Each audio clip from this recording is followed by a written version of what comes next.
foi pensada no plantão social do HUGG, Hospital Universitário da Freire Guilherme, a partir, né, do Reúne. Quando se pensa, né, a reestruturação, né, das universidades, né, a gente viu ali, né, e esse debate vai sendo construído dentro da escola, a gente viu como uma possibilidade de atender a um anseio antigo, porque já tinham sido feitas iniciativas sem sucesso de pensar o curso de serviço social na Unirio. A gente entendia as fragilidades do Reúne, né, enquanto iniciativa, mas também via como uma possibilidade de construir estratégias, né, de enfrentamento daquele desenho original, né, que precarizava também o ensino superior, né, como uma possibilidade de ampliar o processo de formação em serviço social numa cidade, né, no estado do Rio de Janeiro, né, porque era a única universidade, não, na época ainda não tínhamos a rural, mas nós tínhamos apenas 2 cursos que não tinham serviço social no Rio de Janeiro. Então a gente entendia que era uma iniciativa importante. Então nós nos organizamos com os nossos pares, discutimos com as principais referências do serviço social no Rio de Janeiro, nós nos articulamos com o Conselho Regional de Serviço Social e a partir daí nós elaboramos, a equipe de serviço social da Unirio sentou para elaborar o projeto pedagógico do curso, né, com a ajuda também da época do decano, professor Gac, professora Andréia, que hoje está na praia, professora das Ciências Sociais, professor Jadir, professor Alexandre, sim. Você lembra de todo mundo? Ah? Você lembra de todo mundo? Sim, porque eu estava ali no processo. Sim. Esse projeto foi escrito na sala de atendimento, entre um atendimento e outro, aos finais de semana. Entendi. Foi ali que ele foi gestado. À época eu fazia doutorado na UFRJ e, em razão dessa possibilidade de articulação, é que nós pudemos fazer essa grande articulação, esse grande movimento em prol do curso. À época, a professora Fátima Grave era presidente do Conselho Regional de Serviço Social, também muito contribuiu para que essa discussão acontecesse, né? Creio que depois o curso aconteceu, né? Foi construído, foi aprovado, e assim, não pense que não tivemos inúmeros tensionamentos, porque internamente não era bem visto o curso de serviço social. Entendi. Nós não tivemos apoio de algumas instâncias fundamentais da universidade para que ele acontecesse. Então nós tivemos que fazer as articulações políticas, né? E aí eu digo nós, quem é da equipe de serviço social? Assistente social Maria Cristina Lima, assistente social Roberto Oliveira, assistente social Rodrigo Ribeiro, assistente social Isanuzes Gama. Então nós, é importante que a gente diga os nomes. Sim, né? Com certeza. Em especial, eu, Maria Cristina Lima e Roberto Oliveira, nos debruçamos cotidianamente na escrita desse projeto pedagógico, né? Vínhamos para cá após o expediente, saímos daqui tarde com o professor Gac para refinar, porque nós nunca havíamos escrito, apesar de sermos todas mestres à época, nós nunca tínhamos enfrentado um desafio dessa ordem. Então nós fomos para os encontros no Consune para defender a proposta.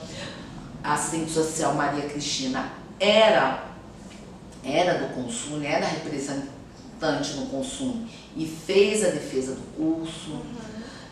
Nós fomos inúmeras vezes ao CONCEP também para pedir ajuda aos conselheiros, enfim, nós nos articulamos em todas as instâncias institucionais possíveis para fazer a defesa desse curso, né? Então, esse é um curso diferenciado, que foi pensado para o aluno trabalhador, foi pensado, foi um curso noturno, nós participamos de todo o processo de elaboração até o primeiro concurso, onde a professora Janaína passou em primeiro lugar. Então, a Unirio não tinha escola de serviço social.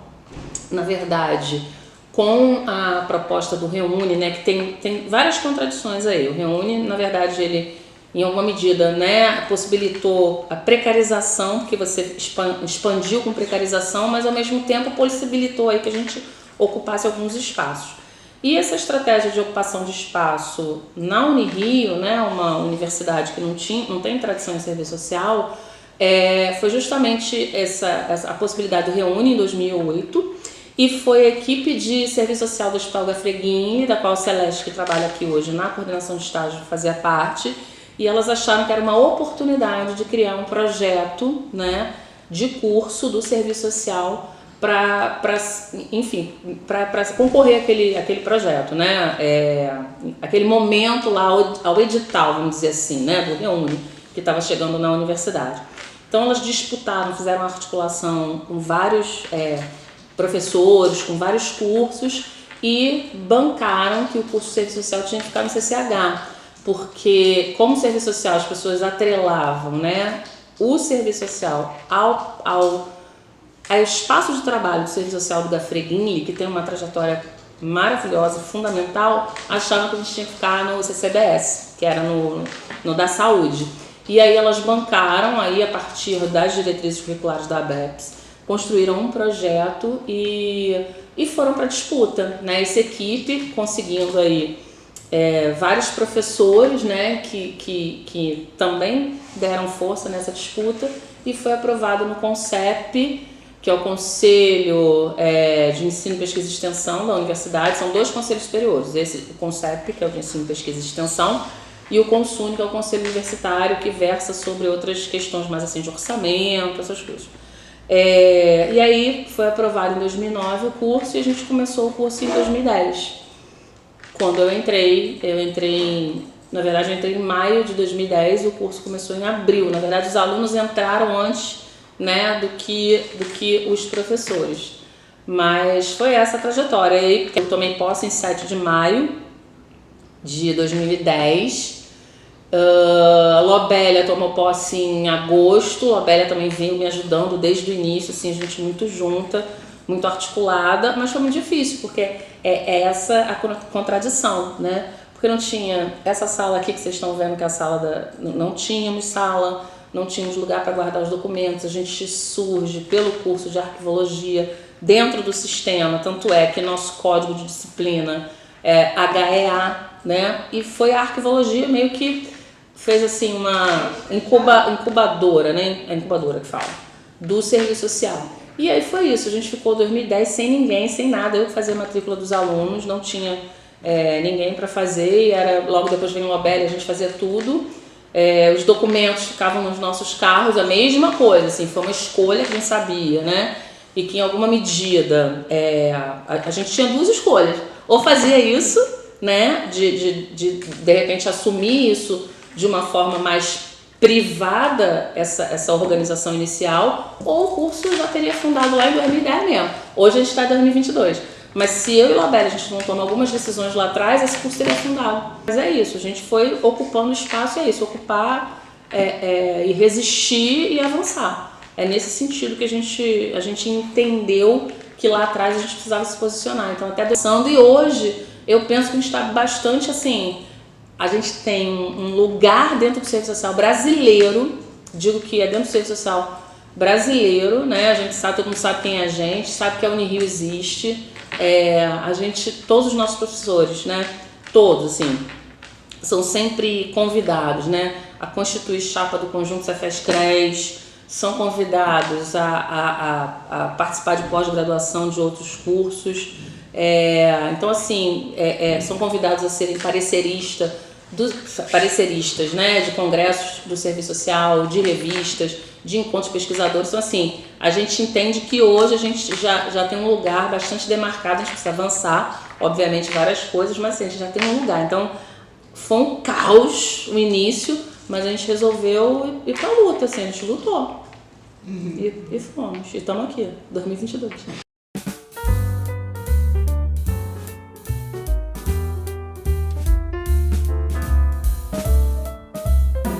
Foi muito gratificante, porque acho que eu comentei isso da outra vez, foi gratificante ao longo dos anos ver como que esse projeto Universidade Prisão, ele foi referência para outras universidades. Então, por exemplo, hoje a UFRJ ela tem projeto de extensão e pesquisa na área prisional, mas eles vieram até a Unirio para conhecer o nosso projeto, eu fui até lá dar palestra, então perceber que o projeto, ele até hoje, mesmo não existindo, é uma referência, é um orgulho tremendo, né? E em 2016, não tenho certeza não, mas posso passar depois para vocês o dado certinho. O projeto também ganhou o 2º lugar naquele prêmio de visibilidade do CRES. Então, ter um projeto de extensão também, competindo com trabalhos de assistentes sociais no Rio de Janeiro inteiro e ganhar na modalidade de intervenção, de desenvolver um trabalho, né, no âmbito das políticas sociais, também foi muito gratificante, né, e um grande orgulho. Então, eu penso que ele influenciou no sentido dos outros docentes que chegaram posteriormente pensar, bom, é uma escola de serviço social nova, é uma escola que não tem infraestrutura, é uma universidade que também não oferece infraestrutura para extensão, mas é possível pensar um curso de qualidade com ensino, pesquisa e extensão. E hoje, quando eu olho para a nossa escola e vejo como ela tem projetos, programas de extensão, como é que a extensão, e isso é um detalhe que eu acho que na outra entrevista eu nem falei, a gente pensou isso muito antes do MEC existir a curricularização da extensão, que hoje todos os cursos são obrigados a ter extensão, que o MEC obriga essa carga horária. E a gente já tinha essa preocupação antes, porque não era uma preocupação de curricularizar, mas era uma preocupação de olhar para a extensão e dizer, ali é possível produzir conhecimento e ali é possível, né, de alguma maneira, para além de construir conhecimento com o aluno, contribuir com o nosso conhecimento para a qualidade daquele trabalho, para o crescimento daquela instituição, né? Então dá muito orgulho, ao mesmo tempo muita tristeza de saber que ele não existe mais. Mas quem sabe em 2025, quando eu sair da chefia de departamento, eu consigo voltar. Eu não sei se eu servi de inspiração para outros professores, não. Mas, assim, na mesma linha foi muito difícil. Porque como a gente não tinha... Porque, veja, assim, claro que você faz um concurso para ser professor de universidade, não está escrito assim, eu vou ser só professor. Não existe. O professor, principalmente nós que somos assistentes sociais, está dentro de atribuições privativas, coordenar curso de serviço social, dirigir escola de serviço social, gerir departamento de serviço social. Então, isso é atribuição privativa. Então, uma vez feito o concurso, a gente sabia que ia ter que, né, enfim, assumir várias tarefas. Só que assumir várias tarefas sem, de fato, um corpo técnico, né, sem uma quantidade de docentes mínima para a gente implementar o curso, foi bem difícil, porque a gente fazia várias coisas ao mesmo tempo. Então, o primeiro projeto de extensão, ele primeiro não vira projeto, ele é um projeto, não tinha muito nome, era uma extensão na área da saúde, que eu venho do Programa Políticas Públicas de Saúde, da UERJ. Eu quis implementar algo nessa direção, pelo menos, então era um grupo de estudo com um projeto de extensão, mas o projeto de extensão mesmo foi o Cultura, Mídia e Direitos Humanos, que eu considero que ele foi um projeto muito bacana. Começou lá em 2012 e ele foi muito bacana, que a gente começa a gente se articula, né? Eu me articulo ao pessoal da ciência política e do direito, são 2 professores, e a gente começa a fazer um projeto no Santa Marta, assim, muito interessante, de assessoria a movimentos sociais no Santa Marta. Claro que assim, foi um problema no primeiro momento, porque assim, uma comunidade famosa. Então todo mundo queria fazer projeto naquela comunidade famosa. E ao final daquele ano, né, final de 2012, um aluno que fazia estágio no Caju, numa instituição, que é a Fundação Gol de Letra, ele fazia estágio, ela falou assim, Jana, olha, a gente tem uma rede intersetorial lá no Caju, que é capitaneada aí, desculpa, encabeçada aí pelas assistentes sociais da Fundação Gol de Letra e do CRAS, que é o Centro de Referência de Assistência Social, e articulando vários sujeitos aí no Caju para pensar, controle social, políticas públicas. E aí em 2013 eu me mudo para o Caju, eu acho que foi assim, foram anos gloriosos do projeto 2013, 2014, 2015, inclusive alguns projetos a gente fez com Marielle, né? Em 2014 a gente fez uma série de ações, né, vinculada não é bem secretaria, acho que é Comissão de Direitos Humanos da Alerj, e vinha Marielle, vinha nas nossas reuniões, as assessoras da Marielle. Foi muito interessante, foi muito bacana, né, o projeto, porque veja, qual é a função da universidade? A universidade tem uma função social, então tem essa coisa de, eu vou formar profissionais, mas não é só profissional, é pesquisa, extensão. A extensão é a grande oportunidade da gente dialogar com a comunidade.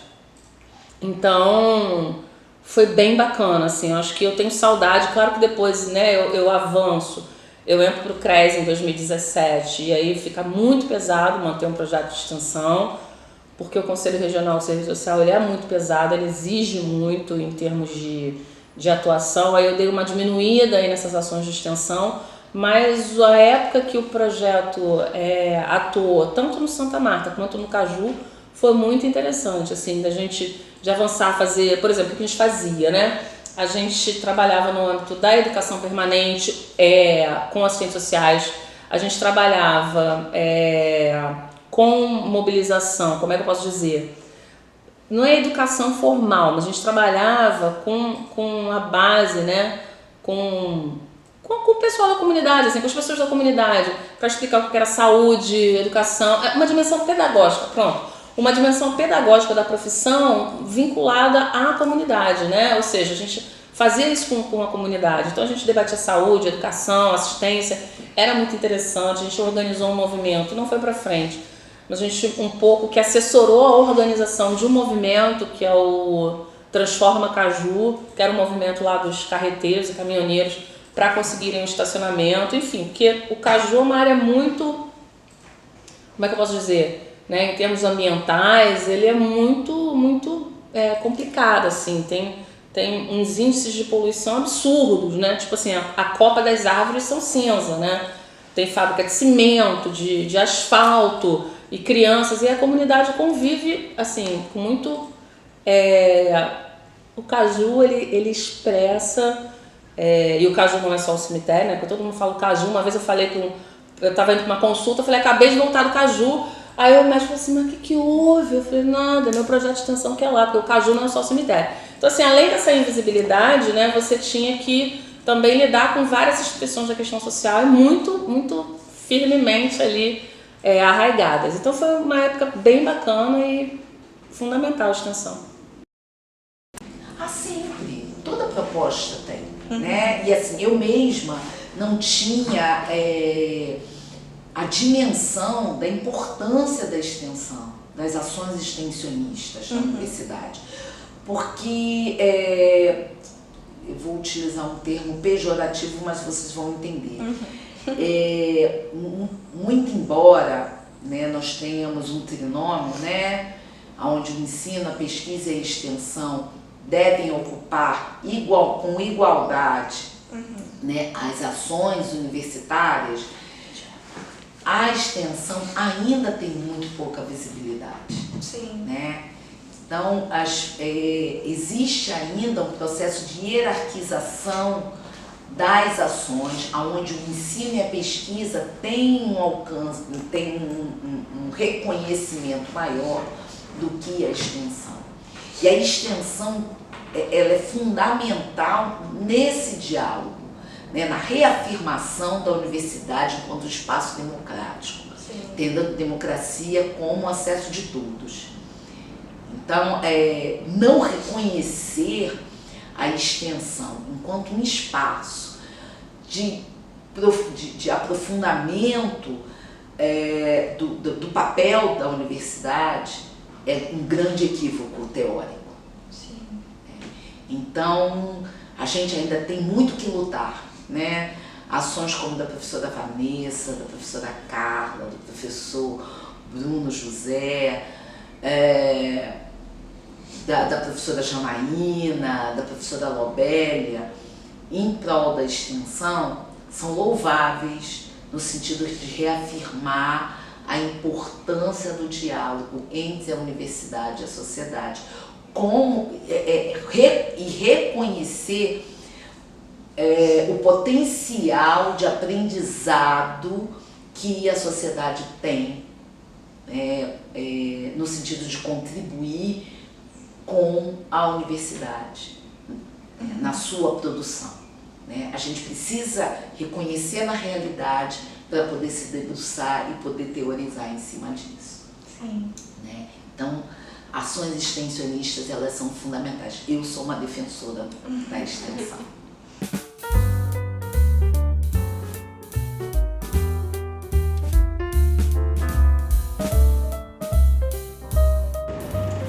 Boa tarde para todo mundo que está aí assistindo. Na verdade, a extensão, ela surgiu, tive interesse em desenvolver o projeto de extensão quando eu comecei a desenvolver as atividades de docência. Eu tinha uns 10 anos de experiência como assistente social da área da saúde, e eu tinha uma expectativa da vida acadêmica que, na verdade, não correspondeu. Eu imaginava encontrar um espaço voltado aos interesses da sociedade, vocacionado, a servir aos principais interesses da sociedade. E eu me deparo com um ambiente extremamente afastado, eu diria elitizado, machista, racista, e isso foi um impacto muito grande para mim.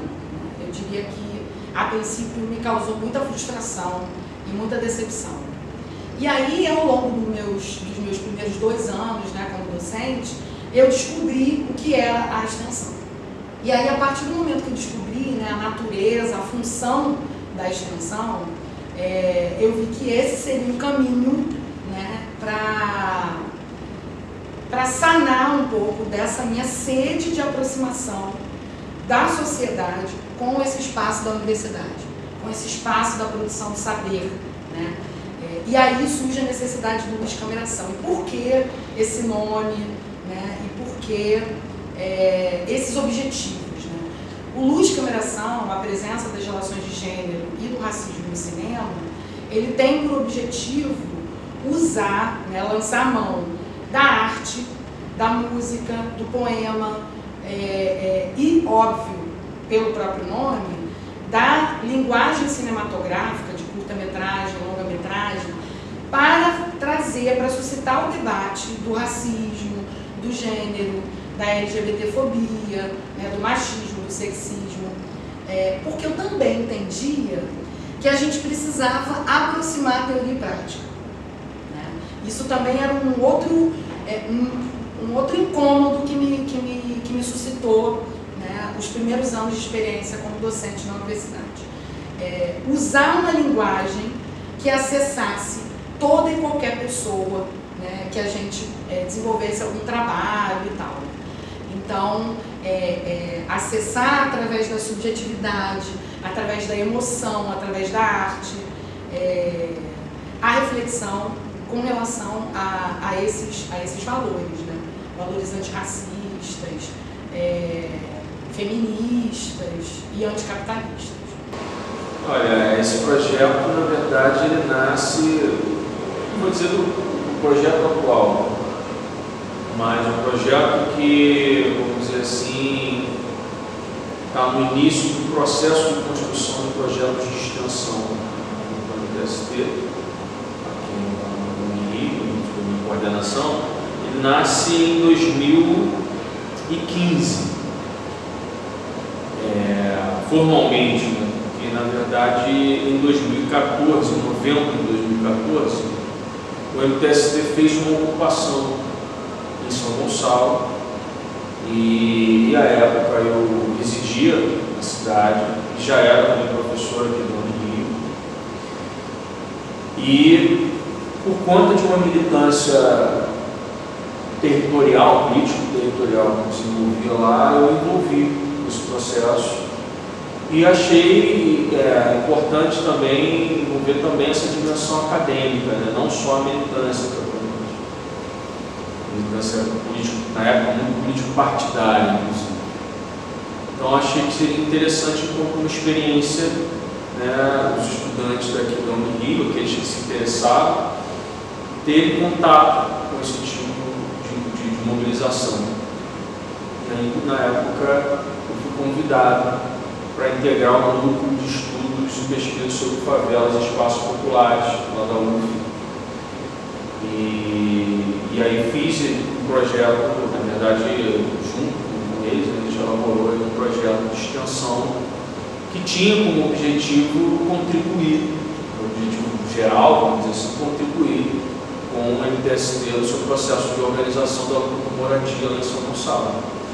Então, a partir dali, a gente começou a desenvolver essas atividades, envolvendo estudantes, professores também, no caso, por exemplo, do Pedro Rocha, que depois chegou no projeto. Mas era um projeto que envolvia professores de outras universidades, inicialmente daqui da Unirio, no caso do meu caso, né? Que é o meu caso, na UF, o professor Francine, o professor Eulin, e depois o professor Felipe Brito, no caso do professor Felipe Brito, que é professor da UF também, só que no polo universitário lá de Rio das Ostras. Ele, à época, além de professor, ele também era dirigente, coordenador estadual do Movimento Trabalhadores Sem Terra. Então era meio que misturado, assim, essas diversas relações de militância e atividades acadêmicas, né? Então a gente buscou sistematizar isso no projeto de extensão. No meu caso também desenvolvi um projeto de pesquisa, mas o pauta aqui acho que é só a extensão. Bom, inicialmente, no contexto de pandemia, a gente estava com uma lacuna grande de estudantes sem estágio. Então, embora tanto eu quanto Morena já tivéssemos uma perspectiva de abrir um projeto de extensão, a gente ia fazer isso um pouco mais à frente, mas diante do déficit de vagas de estágio, a gente vê a necessidade de agilizar o processo de abertura desse projeto de extensão, e aí a gente iniciou um pouco a partir disso. Mas foi importante também porque, ao iniciar esse projeto de extensão, mesmo no contexto de pandemia, além de garantir a vaga para os discentes, né, para as discentes, a gente também pôde se articular com movimentos sociais, no nosso caso, o movimento social específico de mulheres, que também estava precisando de um aporte, né, de um suporte no contexto de pandemia. Então, foi basicamente nesse contexto, né, que a gente abriu o nosso projeto. Bom, na docência, é muito importante que a gente tenha essa noção da importância de ultrapassar os núcleos da universidade, fazer uma articulação com o entorno, com a comunidade externa, que a gente chama. Então, eu penso que também a minha prática profissional como assistente social me traz essa necessidade também de um contato maior com a realidade social. E aí, quando eu criei o projeto em 2017, Movimentos Sociais e Saúde, Fórum Local de Saúde e Saúde Mental. A ideia parte também do meu interesse pelos movimentos sociais, pelos fóruns, da minha participação no Fórum de Saúde do Rio, né, que compõe todos os fóruns brasileiros de vários estados, que compõem a Frente Nacional contra a Privatização da Saúde. Então tem essa relação íntima com uma participação da minha forma, né? Porque eu gosto muito do tema, mas é um desafio para mim, essa participação democrática, enfim. Mas o fórum, que foi concepção da professora Marinês Bravo, Fome à Frente. Ele tem uma perspectiva progressista de esquerda, então assim, os movimentos sociais que participam são movimentos sociais que lutam por direitos, por democracia, né? Então tem uma direção social, escolhe-se um lado realmente para lutar pelos direitos das classes que vivem do seu próprio trabalho. A gente fala, esse termo é do Ricardo Nunes, né? As classes que vivem do seu próprio trabalho, né? Não de exploração do trabalho do outro. Então assim, dentro dessa perspectiva mesmo, a minha participação no fórum, ela aconteceu desde o mestrado no ano 2000, né? Entrei para a INSP, na saúde, né? Então eu fazia um triângulo, né? Ficava na Fiocruz, ia para o UERJ e no segundo ano do mestrado eu decidi fazer o mestrado da UFRJ. E também sempre com esse interesse pelos movimentos sociais. Então eu juntei os dois temas, movimentos sociais, os três, né? Movimentos sociais, um campo maior da saúde, especificando o campo da saúde mental. Eu fui a segunda professora, cheguei na Escola de Serviço Social em 2010. Então a gente tinha desde o início da escola uma preocupação, né, de já estruturar a escola com ensino, pesquisa e extensão. E a opção de ser primeiro um projeto de extensão é porque eu vinha de uma trajetória de intervenção profissional. Eu era assistente social do sistema penitenciário há 9 anos. E pensar a extensão era pensar em construir um projeto que eu pudesse dar contribuições para o sistema prisional, no caso, contribuições numa perspectiva de construir um trabalho socioeducativo, um trabalho de grupo socioeducativo com os presos, e, por outro lado, também dar ao nosso aluno a possibilidade dele ter contato com o campo da intervenção profissional, né? E aí, através do projeto de extensão, é que houve o desdobramento e a criação do projeto de pesquisa, né? Aí eu não sei se você quer que eu fale um pouco da ideia do projeto. O projeto de extensão, inicialmente eu percebia a importância de pensar no campo extensionista, para que o nosso aluno, desde o primeiro período, tivesse contato com campos socioocupacionais do serviço social. Eu tinha duas possibilidades, né? Ou pensar projetos no âmbito da educação, que meu objeto de estudo, foi meu objeto de estudo no mestrado e no doutorado, na verdade na graduação, no mestrado e no doutorado, ou pensar um projeto de extensão no sistema penitenciário. Então, na época, o que eu fiz foi um mapeamento. A nossa escola de serviço social era uma escola nova. Então eu tinha uma preocupação que não fosse qualquer projeto de extensão, mas que fosse um projeto de extensão num campo socioocupacional, que não houvesse projetos da mesma natureza em outra universidade pública. Então, no âmbito da educação, a gente já tinha projetos no UFRJ, na UERJ, na UF. No sócio-jurídico ainda não tinha nenhum projeto. Então, daí a ideia de pensar num trabalho socioeducativo com presos de regime fechado, né, de privação e liberdade em regime fechado, no sistema penitenciário do Rio de Janeiro, com a proposta de discutir, problematizar o cotidiano prisional e principalmente as perspectivas de retorno à liberdade, né? Inicialmente esse projeto ele foi pensado numa unidade prisional, que foi a penitenciária Esmeraldino Bandeira, no complexo do Jericinó. O projeto era que ele fosse itinerante, que ele fosse, né, um projeto multiplicador de outras ações em outras unidades prisionais. O projeto piloto era a gente sistematizar um trabalho de grupo socioeducativo. Depois a ideia era que o serviço social e a psicologia daquela unidade desse continuidade e a gente iria para outra unidade prisional. Só que por conta das condições e relações de trabalho no sistema penitenciário, a gente nunca conseguiu a participação do assistente social no projeto, só da psicóloga. Então esse projeto ele funcionou de 2010 até 2019 no Esmeraldino Bandeira, e em 2015 e 2016 a gente conseguiu ampliar esse projeto para uma outra unidade que foi Benjamin Moraes Filho, e ele funcionou por um ano nessa unidade prisional, que aí era o professor Francisco Ramos de Oliveira que coordenava essa extensão do projeto na Benjamin. Por que houve essa extensão? Porque alguns presos começaram a sair do Esmeraldino, eles tinham progressão de regime, então eles iam para o regime semiaberto, cumpriam pena em regime semiaberto no Benjamin Moraes Filho, e eles começavam a mandar carta aqui para a Unirio, ou para o próprio Esmeraldino, ou faziam contato com outros profissionais pedindo para o projeto ir para lá, né? Então, na época, foi essa a trajetória. Bom, primeiro eu já desenvolvo o projeto de pesquisa aqui na Escola de Serviço Social da Unirio desde 2017, né? Eu ingresso na escola em 2013 e começo a desenvolver pesquisa em 2017.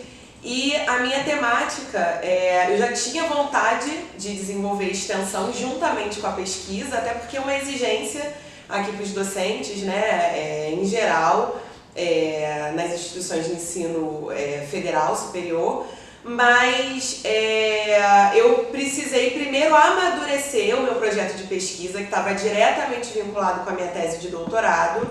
E quando isso ficou um pouco mais maduro, né, que é sobre cultura, o debate acadêmico de cultura e serviço social, quando isso ficou um pouco mais maduro, aí sim eu consegui implementar o projeto de extensão aqui na escola, né? Então a minha necessidade veio de aprimorar a temática de serviço social e cultura, não só saindo, né, um pouco da seara do debate acadêmico e teórico e avançando para fora dos muros da universidade, fazendo parcerias com outras instituições, e a extensão também como um todo, além de formar esse tripé, né, do ensino, pesquisa e extensão, que denota de fato a qualidade, né, do ensino da universidade pública, né, socialmente referenciada, enfim, além de denotar e aprimorar a qualidade do ensino superior, traz para os nossos alunos um ganho enorme também para o corpo discente, né? Não só no que se refere ao próprio aprendizado nos projetos de extensão, mas também com aquisição de bolsas, né, e parcerias com outras instituições. E no momento, por exemplo, a gente tem uma parceria com uma instituição do terceiro setor, no meu projeto de extensão, via o meu projeto de extensão aqui cadastrado com a Unirio. Então, esse projeto de extensão foi uma iniciativa minha e da professora Gisele Souza, que à época era coordenadora de estágio. Nós tínhamos pensado, nós vimos o edital aberto, na verdade não foi nada muito elaborado. Nós começamos a reestruturar, né, juntas mesmo, a coordenação de estágio, até porque antes ela estava sozinha. Então ela passou 8 anos sozinha na coordenação de estágio, acumulada com outras funções pertinentes à docência, né? Então é bom que fique registrado, porque senão parece que, né, a minha chegada propicia a possibilidade da gente poder fazer outras ações, pensar em outras ações, né, planejar outras ações, que não fossem aquelas tradicionalmente previstas para a coordenação de estágio. Eu digo porque assim, a gente não tinha tempo, eu acredito que ela não tivesse tempo, diante do acúmulo de trabalho que ela tinha, ela poderia pensar, mas a dificuldade de execução se dá em função dos braços, né, do tempo. Não né? dependia só dela, né? Sim, né, ela tinha muitas ações. Então, a partir daí, quando eu chego, a gente pode dialogar, pensar em outras possibilidades, porque aí ela tem uma parceria que pode não só planejar junto com ela, mas também executar. E aí nós vimos o edital e pensamos numa proposta. né, construímos juntas, encaminhamos para a PROEX da universidade. Que a ideia era poder pensar num projeto a ser desenvolvido na coordenação de estágio, e inicialmente seria apenas o curso. O curso para supervisores de campo, que atende ao que o conjunto Cefes-CRES, né, aponta como relevante da política de educação permanente, né, e também atende ao que a política de estágio aponta enquanto uma das atribuições da coordenação de estágio, que é investir em capacitação para os supervisores de campo. Então, assim, nós não fugiríamos a uma das ações, a um dos braços uma das atribuições da coordenação de estágio.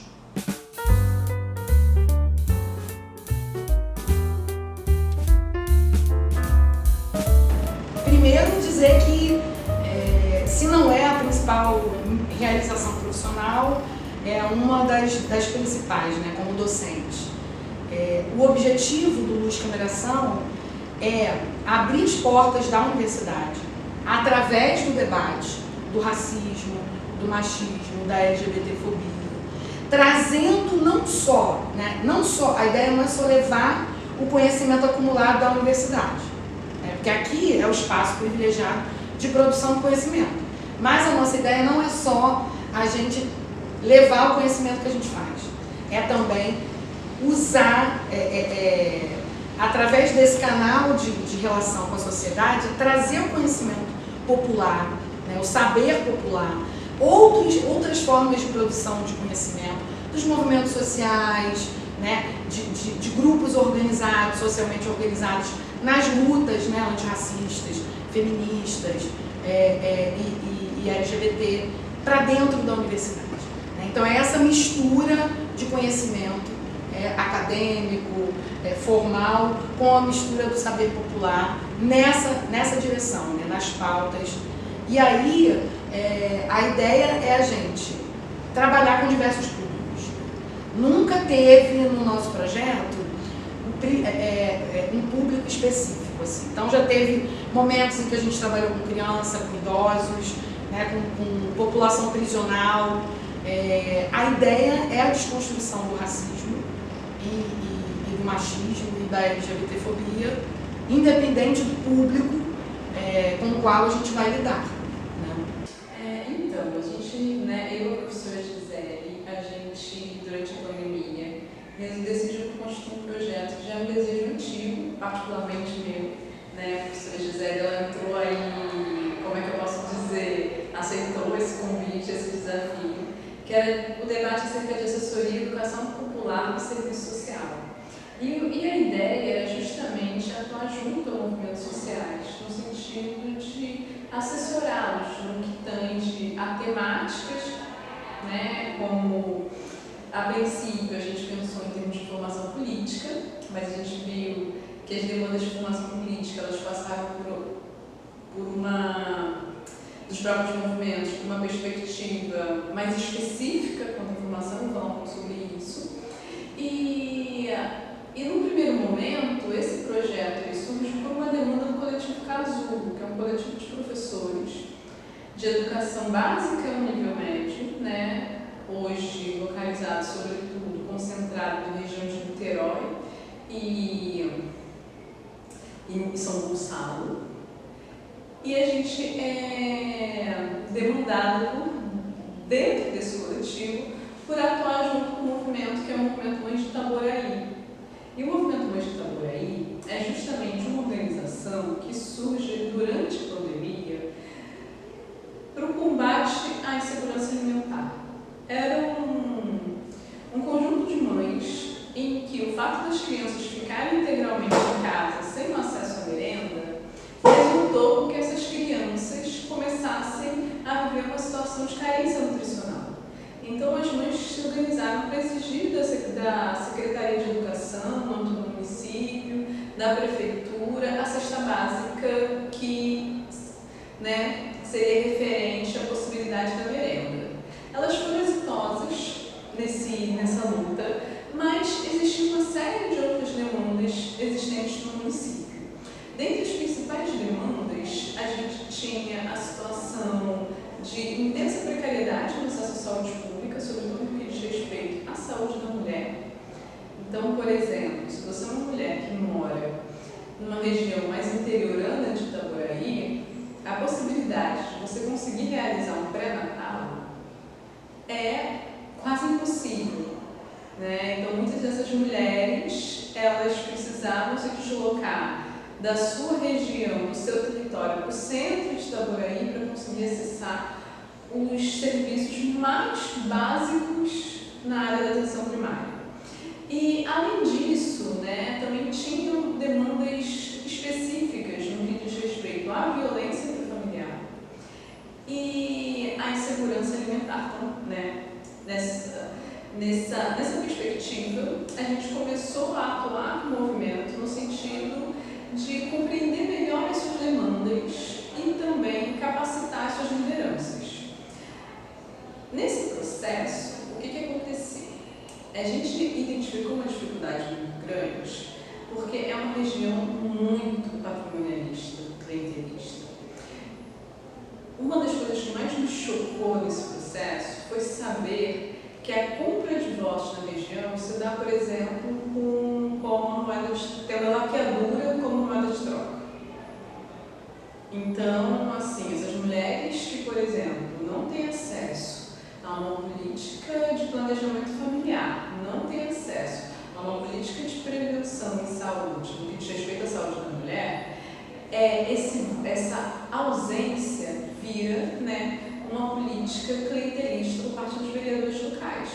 Então, a possibilidade daquela mulher decidir não ter filhos, né, vira basicamente uma laqueadura paga numa clínica privada vinculada ao vereador X e que serve para compra de votos. Isso foi algo que estarreceu, né, nos estarreceu um pouco, ao passo que era algo completamente naturalizado na região.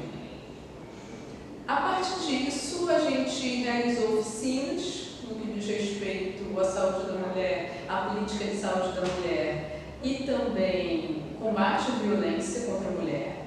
A gente constituiu uma política de mapeamento da rede de serviços e de vínculo com profissionais da área. Acho que foi muito interessante a gente ter conhecido algumas assistentes sociais que atuam, sobretudo, na temática da mulher negra e a desigualdade enfrentada no território, assistentes sociais que trabalham no núcleo de assistência à mulher vítima de violência na região e que passaram a se constituir como parceiras do projeto. Não exclusivamente assistentes sociais, mas sobretudo assistentes sociais, né? E aí agora, ao final do projeto, a gente finalizou o projeto, né, ainda está em processo de andamento, com uma cartilha de forma socializada, com a base dessas mulheres, o conjunto das políticas e serviços que existem na região. Porque uma das questões que a gente identificou é que, por exemplo, a política de assistência social em Itaboraí, ela é muito bem territorializada. A política de saúde é altamente concentrada.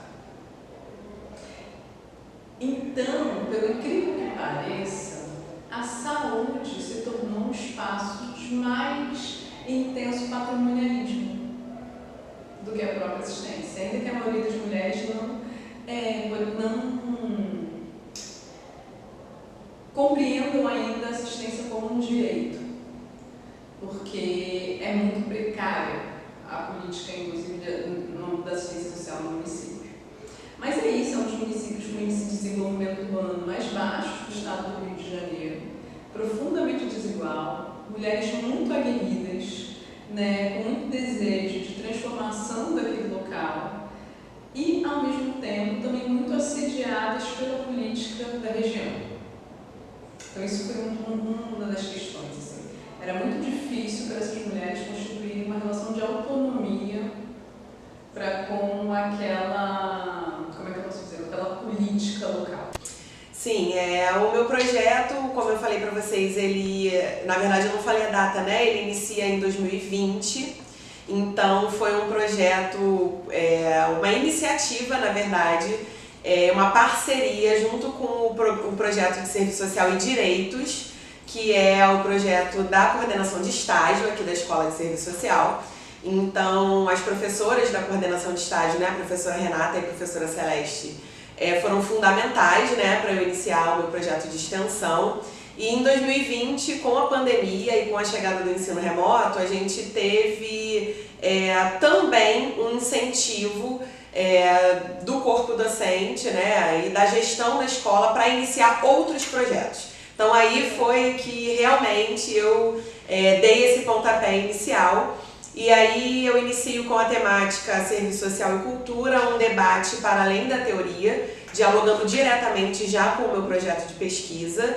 E o principal objetivo desse projeto de extensão é trabalhar com assessoria às profissionais, né? Às e os profissionais de serviço social, as equipes como um todo. Então o projeto ele está aberto para prestar assessorias para instituições públicas, privadas, para o terceiro setor e para movimentos sociais. Então a gente tem esse objetivo amplo para poder destinar o nosso objetivo geral, que é prestar assessoria para qualquer que seja a equipe profissional mais restrita ao processo de trabalho do serviço social.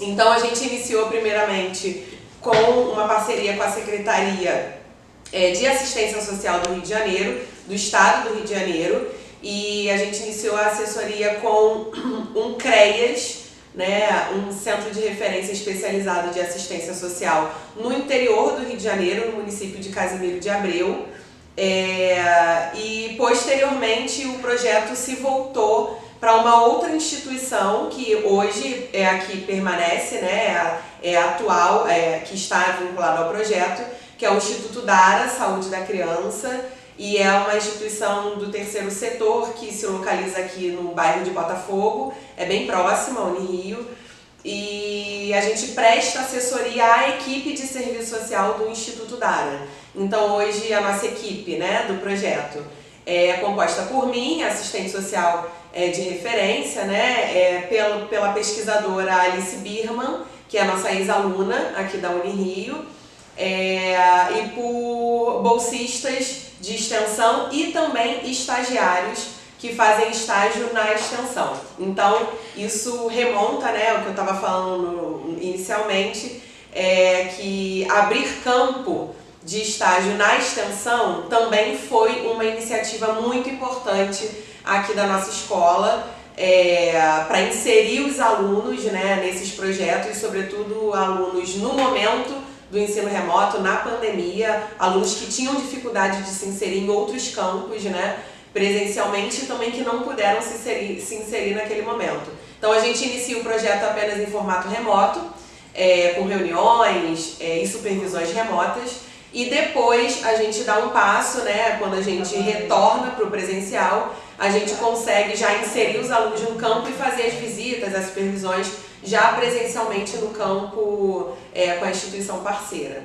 Então, o projeto ele se desenvolvia em dois momentos, na verdade. Durante a ocupação, que a gente fazia, né, o cadastramento das famílias, a gente produzia um cadastro. E depois da ocupação, na metodologia da MTST, eles têm um outro momento, um momento posterior, que eles chamam de territorialização. Tá? Como é que é isso? Se constitui, né, uma série de núcleos formados por moradores, por pessoas que participaram do processo de ocupação. No caso lá de São Gonçalo, eram 3 núcleos, bem disso. Era o núcleo Jardim Catarina, o núcleo Canto Furado, que é uma localidade dali da região, e o núcleo de Santa Luzia. Então, a ideia era a gente fazer uma série de atividades com essas famílias, que, por exemplo, consistiam no acompanhamento social dessas famílias muito pauperizadas, então você tinha uma infinidade ali de expressões da questão social. Existia também uma iniciativa nossa de fazer um mapeamento socioinstitucional da região, que é uma região muito precarizada do ponto de vista do atendimento de políticas públicas. E aí a gente precisava, né, fazer esse levantamento para poder encaminhar as pessoas. As pessoas não conheciam muito daquelas instituições, então a gente fez esse levantamento e reuníamos com os trabalhadores das instituições para poder apresentar, né, um grupo, para poder falar do trabalho que a gente estava fazendo junto ao MTST. Então a gente tinha essa atividade também. Num outro momento mais para frente, né, mais recente, a gente começou a fazer também algumas oficinas socioeducativas sobre direitos com a população. Então, basicamente essas três frentes. Alguma coisa a gente até elencou na época também participar do processo de formação política, só que o movimento tem o seu próprio processo de formação política, suas próprias instâncias. Então isso ficou meio de lado, assim, a gente até para não atravessar, né? Correu o risco até de criar um clima ruim no movimento. Então a gente ficou basicamente nessas três ações.